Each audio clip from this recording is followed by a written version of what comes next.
우리 주 예수 그리스도의 하나님 영광의 아버지께서 지혜와 계시는 정신을 나누게 주사 하나님을 알게 하시니 아멘. 주님 감사합니다. 아멘. 우리 주님 지켜 주시옵시고 귀한 시간 주님 앞에 나와 기도와 찬양을 드리는 감사드립니다. 아멘. 모든 예배도 우리 주님 함께 하신 주님 온 예배도 함께 주시옵소서. 아멘. 사랑하신 주님 아버지 그 빈자리가 너무나도 많습니다. 어디서 무엇을 하시든 간에 주님 아버지 다음에는 주님 아버지 앞에 나와 같이 얘기하고 찬양할 수 있도록 주님 도와주시옵소서. 아멘. 사랑하신 주님 아버지 하늘들이 너무나도 많습니다. 주님 이 시간에도 주님의 비밀성으로 어루만져 주시옵시고 아멘. 주님 저들의 심령마다 주님 아버지 하나님께서 함께해 주시옵시고 아멘. 예배할 수 있도록 주님 도와주시옵소서. 아멘. 시간 주님 아버지 또 목사님 말씀 듣고 있었습니다. 그 말씀에 축복하여 주시옵시고 예전 그 말씀대로 주님 아버지 마음껏 새겨서 정말로 벌수까지 깨어져서 주님 아버지 그 말씀이 들어올 수 있도록 잊어버리지 않도록 주님 도와주시옵소서. 아멘. 원합니다.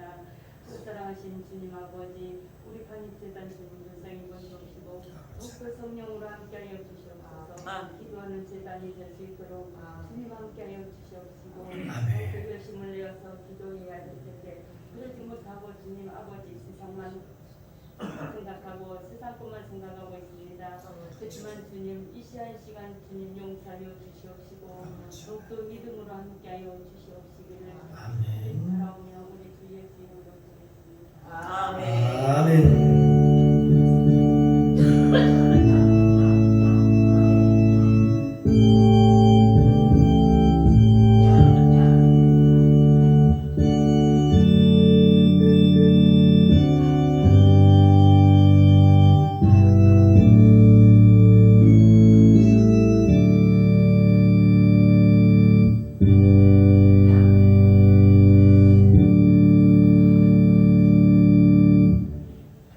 자, 이어서 하나님께서 우리에게 주시는 축복의 말씀 보겠습니다. 신약 성경입니다. 에베소서 2장 8절로 9절까지 말씀. 제 성경책 신약 성경 311면입니다. 자, 우리 두 절이니까요. 에베소서 2장 8절 9절. 자, 우리 믿음으로 같이 합독합니다. 너희가 그 은혜를 인하여 믿음으로 말미암아 구원을 얻었나니 이것이 너희에게서 난 것이 아니요 하나님의 선물이라. 행위에서 난 것이 아니니 이는 누구든지 자랑치 못하게 함이니라. 네, 아멘. 아버지 하나님, 우리 감사합니다. 오전 시간도 하나님 은혜 가운데 주일 예배로 잘 은혜 가운데 마치게 하시고 오후 시간도 하나님의 이름으로 주의 이름으로 모여서 하나님 앞에 기도하며 주님 앞에 나아갑니다. 또 믿음으로 섰습니다. 또 하나님의 말씀을 믿음으로 받게 하옵소서. 우리 마음이 옥토밭이 되게 하옵소서. 우리 마음이 뜨거워지게 하옵소서. 하나님의 말씀을 받을 때 감동으로 받을 수 있게 도와주시고 그 말씀이 살아서 내 속에서 일할 수 있도록 역사할 수 있도록 하나님이 내 안에서 나타날 수 있도록 도와주시옵소서. 너희 안에 이 마음을 품으라. 곧 그리스도 예수의 마음이니 우리 하나님의 마음과 예수의 마음을 품어서 세상에 나가서 빛과 소금의 역할을 잘 감당하며 주의 일을 감당할 수 있는 은혜를 허락하여 주시옵소서. 부족한 종 하나님의 말씀을 배우고자 합니다. 성령님 도우시고 인도하여 주시옵소서. 이 시간 성령님 모시고 인정하고 환영하오니 충만하게 인재하옵소서. 예배의 시종을 아버지께 부탁드리며 예수님의 이름으로 감사드리며 기도드리옵나이다. 아멘. 할렐루야. 자, 옆에 분 가면 인사 나눌까요? 당신은 사랑 덩어리입니다. 아멘. 자꾸 믿음으로 자기 자신을 상대방을 축복해주면요 정말 사랑 덩어리가 되는 것입니다. 아멘. 우리 말을 누가 들어요? 하나님이 들으셔요. 아멘. 듣고 하나님이 우리를 그러한 사랑으로 만들어 주실 줄로 믿습니다. 사랑 덩어리로 만들어 주십니다. 사랑만이 최고의 선물이요, 또 최고의 가치. 우리 교회가 사랑으로 똘똘 뭉쳐져 사랑의 공동체가 될 줄로 믿습니다. 오늘 시간 주님의 은혜가 저와 여러분 가운데 충만하게 임재하시기를 주님의 이름으로 축복합니다. 오늘 함께 은혜를 나눌 말씀의 제목은 믿음에 대한 위험한 착각이라는 제목을 가지고 함께 은혜를 나누겠습니다. 우리는 이 믿음에 대해서 잘못 알고 착각할 때가 많습니다. 그래요, 우리 믿음은 저와 여러분의 노력, 우리의 노력에 의해서 믿음을 얻을 수 있다고 생각을 합니다. 여러분 정말 그렇다고 생각합니까? 우리가 노력하는 믿음이 그 믿음을 얻을 수 있다고 생각하십니까?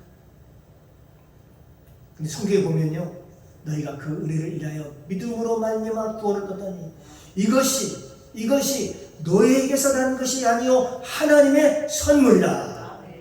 너희에게서 나는 것이 아니라고 한다면 이 믿음은 우리 안에서 비롯된 것이 아니라 하나님의 선물이요 하나님의 은혜입니다. 그래서 믿음이 안 생긴다고 여러 가지 노력을 하지요. 새벽 기도도 하고 또 교회 나와서 철야 기도도 하고 굳게 하는 금식 기도도 하고 그렇게 애쓴다고 해서 믿음이 생기는 것이 아니라 하나님의 은혜를 사모하고 하나님의 은혜를 사모하고 바라볼 때, 주님을 바라볼 때 믿음을 하나님께서 주시는 줄로 믿습니다. 믿음은 하나님의 선물입니다. 따라서 믿음은 하나님의 선물입니다. 그렇기 때문에 우리가 사모해야 돼요. 믿음을 사모해야 돼요. 그 사모하는 영혼에게 좋은 것으로 채워 주시면 여러분 사모하면 그 사모하는 영혼에 좋은 것, 믿음, 성령을 선물로 주실 줄로 믿습니다. 또한 이 믿음을 낳는다. 믿음을 낳는다고 얘기합니다. 우리가 걸음을 할 때 첫 시작 한 걸음부터 천 걸음, 편리길도 한 걸음부터 시작하듯이요. 이 믿음도요. 여러분이 자그마한 믿음이 큰 믿음을 만듭니다. 그 믿음이 또 믿음을 만든다라고 성경은 얘기하고 있습니다. 말씀하고 있습니다. 로마서 1장 16절에 분명히 그 근거로 말씀하고 있습니다. 복음에는 하나님의 의가 나타나서 믿음으로 믿음에 이르게 하나니 했습니다. 믿음으로 믿음에 이르게 하나니 했습니다. 기록된 바 오직 의는 믿음으로 말미암아 살리라 라고 말씀하고 있습니다. 그러므로 우리의 행위와 노력으로 믿음을 더 키우는 것이 아니라 믿음 자체가 믿음을 계속 낳는 것입니다. 자그마한 믿음을 자꾸 믿음을 가지고 믿음을 사용하면 그 믿음을 더 나아서 믿음이 자라게 되는 것입니다. 성경은 믿음으로 믿음에 이르게 된다라고 말씀하고 있습니다. 이것이 믿음의 원리입니다. 또 믿음을 생각할 때에 보통 믿음이라고 생각할 때 그 믿음을 생각할 때 그저 이제 믿으면 된다라고 생각하기 마련입니다. 믿으면 되지 뭐 믿으면 하나님 믿으면 되지 이런 생각. 그래서 강한 믿음을 가지면 불가능이 없다라고 말하기도 합니다. 또 믿음을 의지해서 적극적이고 긍정적인 자세로 살아가려고 합니다. 그런데 이런 것들은 믿음으로 말미암아 나오는 파생되는 영향력일 뿐이라는 것입니다. 믿음으로 인한 결과로 나타나는 그런 것일 뿐이다. 그렇게 얘기합니다. 그러므로 이것이 믿음의 본질이 될 수가 없다는 것이죠. 믿음의 가장 큰 본질은 믿음은 우리를 구원에 이르게 하는 유일한 길이라는 거죠. 우리가 믿어야 우리가 구원의 길로 간다. 성경은 그렇게 해놓고 있는 것입니다. 베드로전서 1장 9절에 보면 믿음의 결국, 믿음의 종착역이 어디냐? 곧 영원 구원을 받으리라 그랬습니다. 영원 구원을 받는 건 바로 우리가 구원받는다는 얘기죠. 디모데전서 2장 4절도 말씀하고 있습니다. 하나님은 모든 사람이 구원을 받으며 진리를 아는데 이르기를 원하시느니라. 진리를 아는데 하나님 원하시고 모든 사람이 다 구원받았으면 좋겠다. 하나님이 생각하시고.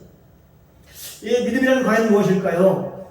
믿음은 히브리서 11장에 보면 믿음은 바라는 것들의 실상이요 보지 못하는 것들의 증거라. 그렇게 말씀합니다. 믿음은 우리가 바라는 것, 우리가 기대하는 것, 우리가 생각하는 것, 우리가 꿈꾸는 것의 실체가 있는 것이죠. 실상입니다. 믿음은 미래의 것이기도 하지만 동시에 현재 우리 안에 우리 손 안에 있는 것이기도 합니다. 또 보지 못하는 것들의 증거라. 믿음은 보지 못하는 것들의 증거다. 그렇게 얘기를 합니다. 그러니까 우리 육신의 눈으로 보이지는 않지만 본 것처럼 우리 마음에 증거가 있는 것입니다. 그러므로 믿음은 믿음의 실체가 있고 믿음의 증거가 있고 내 마음에 확실한 증거가 있는 사람은 환경이 어려워도 힘들어도 고난이 와도 어떨까요? 믿음이 흔들리지 않습니다. 왜 그럴까요? 확실한 증거를 가지고 있기 때문에 내 마음에 확실한 증거가 있기 때문에 그렇습니다. 그러므로 사랑하는 형제들아 견고하며 흔들리지 말며 항상 주의 힘쓰는 자들이 있더라. 이는 너희의 수고가 주 안에서 헛되지 않은 줄 아닙니다. 견고하며 흔들리지 않는 믿음을 갖기를 소망합니다. 호랑이는요 죽어서 뭘 남긴다고 그래요? 많이 들어보시죠? 가죽을 남긴다고 그러지. 사람은 죽어서 뭘 남긴다고 그래요? 이름을 남긴다. 많이 들어보셨죠? 그런 말씀이, 그런 옛말이 있습니다. 그러나 우리 그리스도인은 죽어서 뭘 남길까요? 이름을 남길까요? 가족을 남길까요? 우리 그리스도인은 죽어서 믿음을 남깁니다. 이 믿음은요 아주 귀한 것이죠. 이 믿음은 정말 어떤 이름보다도 그 사람의 이름보다도 더 오래 남을 수 있는 것입니다. 오직 나의 의는 믿음으로 말미암아 살리라. 이 믿음이라는 이 단어를 정리할 때 가장 중요한 것은 그렇죠. 그 믿음이 어때요? 진짜 믿음이냐겠죠. 진짜 믿음이냐, 그게 가짜 믿음이냐 하는 것입니다. 그러면 가짜 믿음은 뭡니까? 가짜 믿음은 나로부터 나온 믿음이고 나로부터 생성된 믿음이고 진짜 믿음은 위로부터 하나님께로부터 나온 믿음이라는 것입니다. 나로부터 나온 믿음은 가짜 믿음이요. 내가 믿습니다. 내가 믿습니다. 그건 가짜 믿음이에요. 내 생각 속에서 믿는 거죠. 그러나 위로부터 내려온 믿음, 하나님께로부터 내려온 믿음, 하나님으로부터 나온 믿음이 진짜 믿음입니다. 진짜 믿음과 그렇기 때문에 가짜 믿음은 거의 비슷해가지고 한 90% 이상 비슷해서 사람들이 혼동하기가 쉽습니다. 속기 쉽습니다. 가짜를 붙들고 진짜라고 착각하는 사람은 한참 지난 후에야 그걸 깨닫고 결국은 후회를 하게 되더라는 거죠. 내가 가짜를 붙들고 있었구나. 가짜를. 오전에 잠깐 신성동 목사님 간증 얘기 했잖아요. 그러면 신학자인데 불구하고 신학의 거장인데 불구하고 내가 목회하면서 내 가짜를 붙들고 목회했다는 것을 알게 된 것입니다. 천국 지옥을 하나님께서 보여주시면서 8일 동안 보여주시면서 그때 깨달은 거야. 내가 진짜 믿음인 줄 알았더니 가짜 믿음은 내 안에서 내가 믿는 그 믿음을 진짜 믿음이라고 생각하고 내가 지금까지 목회했구나 하면서 모든 걸 다 내려놓고 포기하고 선교사고 그날부터 딱 성도들에게 선포하고 자주 오지로 선교지로 떠나는 모습.